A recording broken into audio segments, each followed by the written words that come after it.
本节目中文字幕由 My Sister's House 赞助提供。如果您或您所认识的人正在遭受家庭暴力，请今天就拨打916-428-3271求助。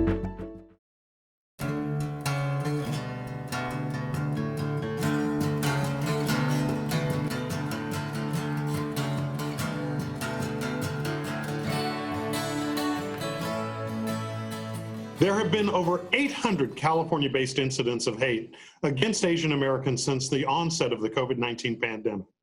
Is hostility against the API community growing, or has it been there all along? Joining us today are California State Senator Richard Pan, California Asian Pacific Chamber of Commerce CEO Pat Fong Kushida, and My Sister's House CEO Nilda Guanzon Valmores. Senator Pan, according to Stop AAPI Hate, in the last 3 months, 42.9% of all anti-API incidents in the U.S. happened in California. What is your reaction to California being the home of such a high number of these incidents? Well, certainly very disappointed and frustrated that this has happened, but unfortunately, we also know that discrimination against API have been around for a while, and this pandemic unfortunately has brought this out. It's not been helped by some of the messaging coming out from certain leaders in government when it's being referred to as the China virus or the Wuhan flu or Kung flu. These all emphasize that Asians are to blame, particularly people from China, for this virus. That's also why, by the way, the World Health Organization and other public health authorities no longer name infections after the places which they were first identified. I'm not saying where they're from, where they're first identified. And I think that this kind of discrimination is unfortunately part of our history that we need to continue to work to eliminate in our society. And Nilda, when people ordinarily are seeking the services of My Sister's House, and they're coming in order to get relief, when you have situations like this going on, how does that affect the stress levels that end up causing the situations that drive people to your nonprofit? Well, the first thing it does, Scott, is I think it prevents a lot of people from making that important call to get help because they're afraid of getting out the door. What will people say to them? They're afraid of their partner knowing and using the COVID virus possibly as an excuse. So it creates additional danger for women that are truly being victims of abuse. And Pat, what do these statistics, as you hear them, tell us about our country in 2020? I think that there's still a lot of work to do. I think that, despite all the progress we've made in this country around racial bias and equity, I think there's still a lot of work to do and a lot of education to accomplish. And that's why, a lot of our community is just angry, and disappointed, to Dr. Pan's point, but also it's really mobilized our community to take action. And so there has been conversations in California today about how we can better mobilize our community, how we can better educate, and how we could take action. And for the Chamber's part, our foundation is really taking a look at gathering and working with universities across the state around collecting really strong data to be able to tell our story better. And Senator Pan, when you come back to Nilda's point of a few moments ago, talking about how this increases stress and potentially exacerbates conditions that are already present within the community, I'm curious, what's the relationship between the attacks that are popping up all over the place and the pandemic itself from your perspective? So unfortunately, this kind of discrimination and also, frankly, hate certainly is a tremendous stress on the API community. We see it in various different layers, whether at the very beginning of the pandemic, when we saw a fall in people going to API businesses, particularly API restaurants. That was an issue for a lot of businesses, but also as the pandemic has spread and you've seen API being targeted with even physical attacks by people just for being API. We had to deal with actually in the journalism community, where initial reports about the pandemic always featured API people who were not, just being out in the streets as being the picture, the image of the start of the pandemic. And I know that, fortunately, I think the journalism community heard from us that that's not appropriate, right? Now, every time you have a story about this pandemic, you have a picture of an API person walking down the street or groups of API people together, particularly those who are East Asian. So this has been certainly a tremendous challenge for the community. I think it's also, unfortunately, what we see is that even though many API have been in California, the United States for generations, we do recognize that most of us are immigrants, but many for generations and have grown up in our communities. We're still unfortunately seen as foreigners in our own land. We're not being treated as being full Americans, and instead being viewed as foreigners who have brought a disease to our land, when truthfully, when you actually look at the reality of what's happened, in fact, this particular virus probably, while it may have been first identified in Asia, actually many of the infections in the United States came from Europe, and that's just the nature of the virus. It's not to blame any particular person or area of the world for this particular virus. Well, Pat, there is a contrary view that you hear from some places, that identifying COVID-19 as things like the Kung flu and things like that is humor in poor taste, but it's just humor and that we should all just get over it. How do you respond to that? I think that labels, any type of labels that are attached or attributed to one sector of our community is harmful. And I think that it teaches our children and it teaches future generations to label. And I think that the characterization of Asians historically has been that, that viewpoint around Kung Flu and a lot of that activity. I mean, if you take a look at typical television in the 50s and 60s, and this is in the 70s is when I grew up watching television, that was the depiction of most of the Asian community out there, was this, Kung Fu, stereotype. So I do think it's very, very harmful, and I don't think that it's helpful in terms of how we start to educate our kids. One of the things that I think that Dr. Pan touched on, and I think it's so important, is that, we are here. I mean, there's so many different generations of Asians here. We've got our first immigrant community, we've got second generation, third generation, fourth generation. And every one of us has experienced through that process as immigrants coming here for the first time, varying degrees of racism and inequality. And so the way that the Asians have adapted to that has really been a strong sense of community, has been a strong sense of just doing the hard work, putting your head down and doing the work. And so that has translated into educational achievement at some point.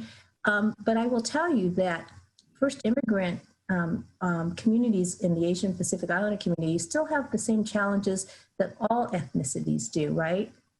And so this whole notion about the model minority of Asians, I think, is also very dangerous and also a myth. And we've got to be able to break all stereotypes with respect to our community.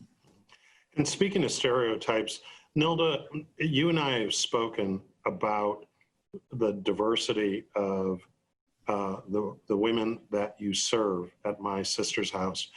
But take us back and give us some perspective. When people say the Asian American community or the Asian American Pacific Islander community, tell us what that community consists of. Because I think that sometimes people put a broad label on a lot of diversity that they don't take the time to understand. Yes, and as Pat referenced, first of all, there's different generations of the Asian Pacific Islander community. So the experience of the immigrants, recent immigrants, versus someone who's been fourth or fifth generation requires different services or different responses to them.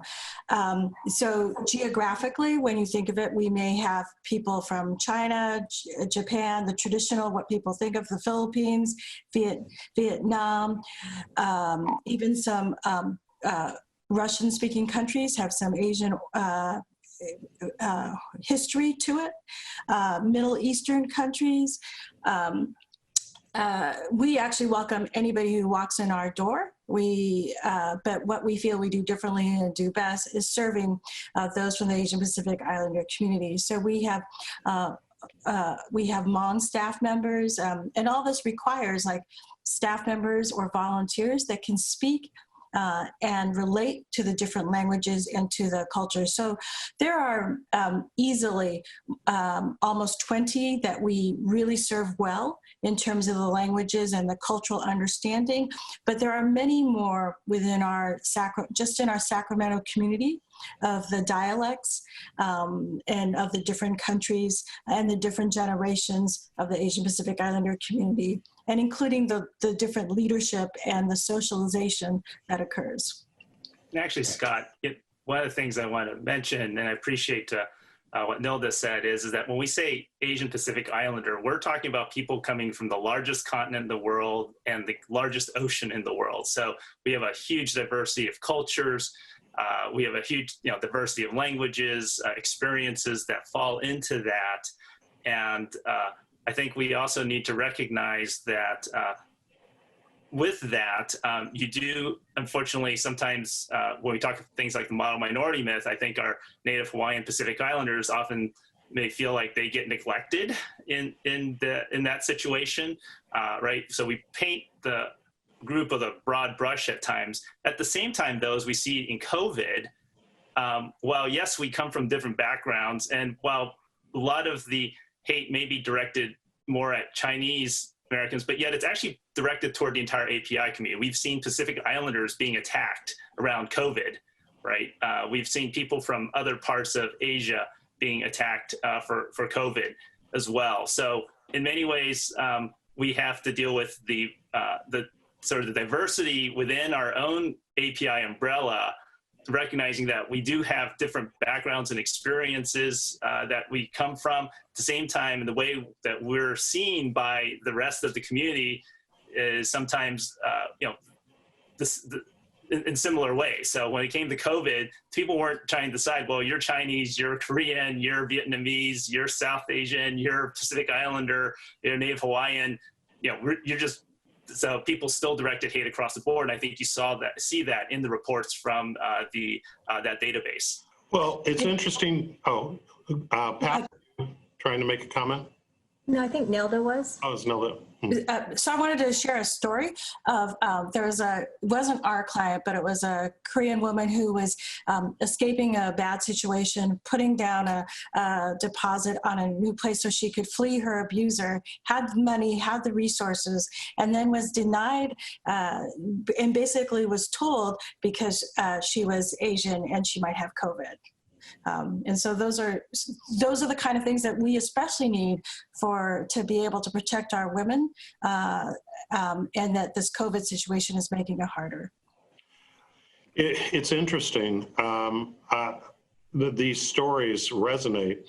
As a matter of fact, I was just learned that a family member of mine who happens to be Japanese was at a vet office last week, and a woman with her daughter was in the office, and the woman said to her daughter, you need to move back because she's Chinese and she brought the virus. And, and so it does appear that there, first off, in the first instance, a wrong thing to do and a very horrible thing to do, but there is this broad brush. But it goes back, and Pat, I'd love it if you would comment on this. You know, there's a history in the Asian American experience that most recently was a part of a PBS special called Asian Americans that talked about that these types of phenomenon are not new and just related to COVID-19, but actually go back through the Asian American experience in this country. What is it that we as a country are either have forgotten or need to be reminded of related to how it is that we experience and essentially interact with our Asian American brothers and sisters?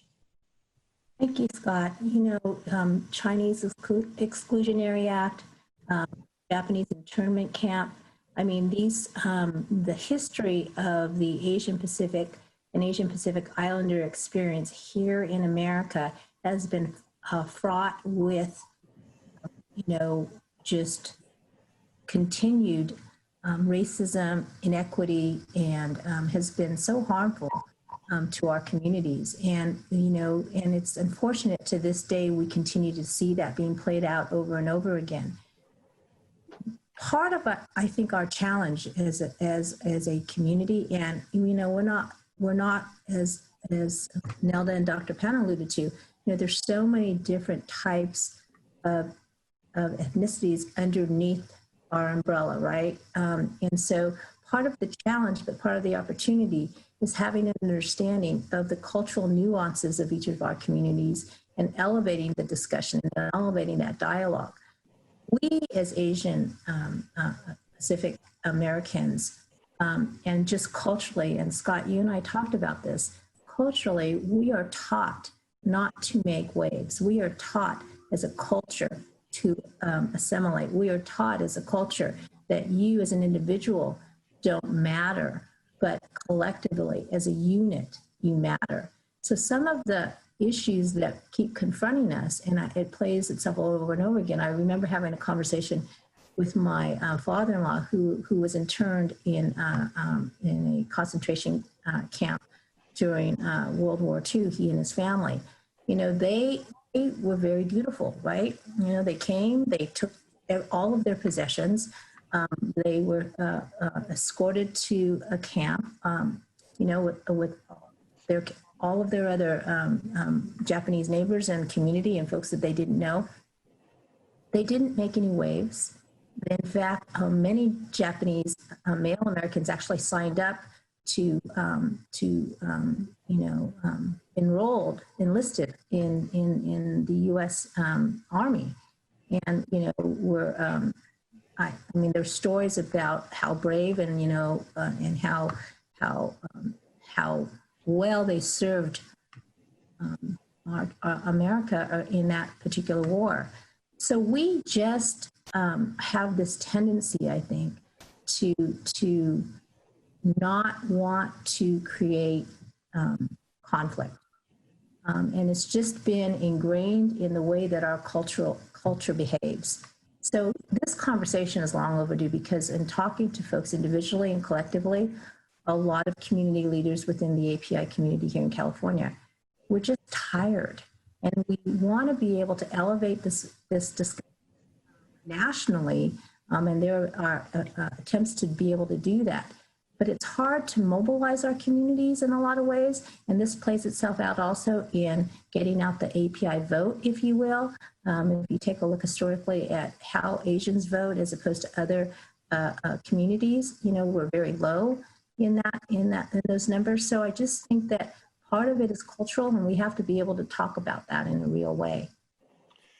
Dr. Pan, that raises an issue. One of the topics that seems to have really created a lot of discussion, and as a matter of fact, there's a lot of debate, as I'm told, within the API community, is the new upcoming ballot initiative related to ACA 5, which just passed, related to repealing Prop 209, if I've got that correct. Yes.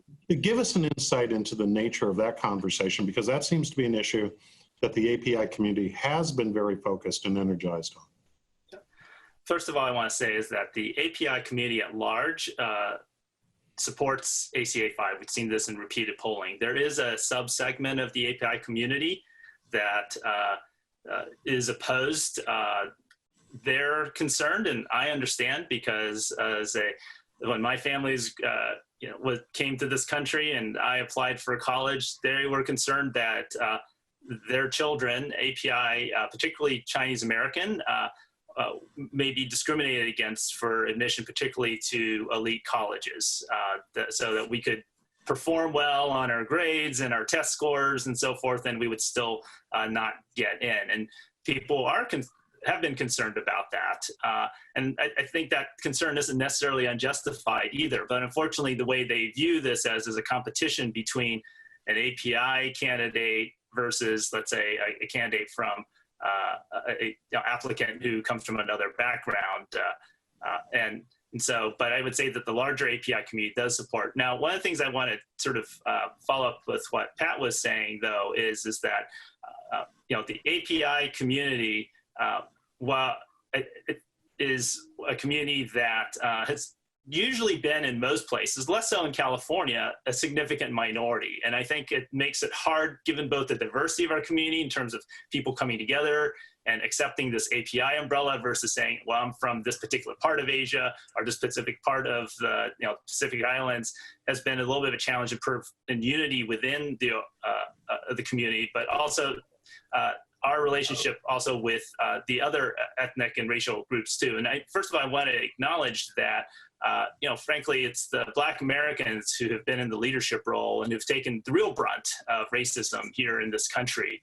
And there have been API have supported the Black community in this, in the fight for civil rights, but I need to acknowledge the leadership role Black Americans have taken in fighting for civil rights here in the United States. And then certainly in partnership with our Latinx partners as well, we need, and the Black Americans, we need to work together to try to address racism, because this is something that cuts across the board. So we may have our own unique experiences with this, and this has been particularly highlighted with COVID toward the API community, and that we've been more particular targets, but we also need to recognize, for example, racism is causing Black Americans to die at twice the rate of white Americans, even Asians, that COVID is infecting twice as many Latin Latinos as white and even Asians. So we need to work together to address racism. Racism is hurting all of us. So and COVID's just underscoring how much racism actually is leading to bad outcomes when it comes to a pandemic like COVID. So we need to work together, and I think ACA 5 is an opportunity for us to work together and really try to address at least one element of structural racism and make it work for a more equitable society for everyone. When you talk about racism and its impact, Nilda, what it brings to mind for me is that you on your blog and in some of the published information on My Sister's House talk a lot about being able to really reach and meet the needs of the clients that you serve. What is it that, just to look at in particular, the aspect of community and healthcare that your agency provides, is it that you're delivering that essentially society is missing out on or is not able to really speak to as effectively? Part of it begins with the outreach, right? If people don't know about the services that you offer, then they're not going to access them. And the way different communities, especially immigrant communities, they're not using mainstream media. They're not going to mainstream events. So you have to reach them in different ways, because otherwise, and it shows in the numbers, they're not going to come access the services. So that's part of it. Part of it too is also being able to respond well to the stories and to the pleas for help from the people dual calling. So when we have different Asian Pacific Islander community members, we try to make sure that there is someone that can understand their stories, that they can speak to that in the language of their choice. It's very difficult talking about domestic violence, especially when you're not supposed to be talking about what problems you have in your home, right? And so it's difficult talking about sexual assaults, difficult talking about other forms of abuse. So it's important that there is somebody who can understand and relate. And then there are little things of making sure that we have food that they can that they can relate to, that they can feel comfortable with, decor that they can relate to. So it's providing that environment. We refer to it as cultural-based healing. It's recognizing that trauma-based healing begins with understanding and respecting one's culture. And Pat, when in the final analysis, when you look at the rich history of this community, what is it that fundamentally, in just a sentence or two, America needs to know about the API community and its place in the fabric of America? I think that understanding of culture, that understanding of everybody's history is so important. I don't think, Scott, we're going to get far if we continue to label, if we continue to have these stereotypical images played out on our media. And what I'd like to see is really from the top down, right, from policymakers at every level, really start to have these types of discussions. Because wouldn't it be interesting, for example, I always thought about this as a requirement for kids when they're in school to actually be immersed in a different culture and a different experience as part of that requirement for them to learn. I mean, all this is just really about, and I think Nilda and Dr. Pan said it well, is how we learn to understand each other's culture, understand each other, and then be able to bring that together because this truly is a melting pot. And so what we really need to do, I think, is start with education. All right. And I think we'll leave it there. Thank you all very much, and good luck, and wishing you much success in your work. And that's our show. Thanks to our guests, and thanks to you for watching Studio Sacramento. I'm Scott Syphax. See you next time right here on KVIE.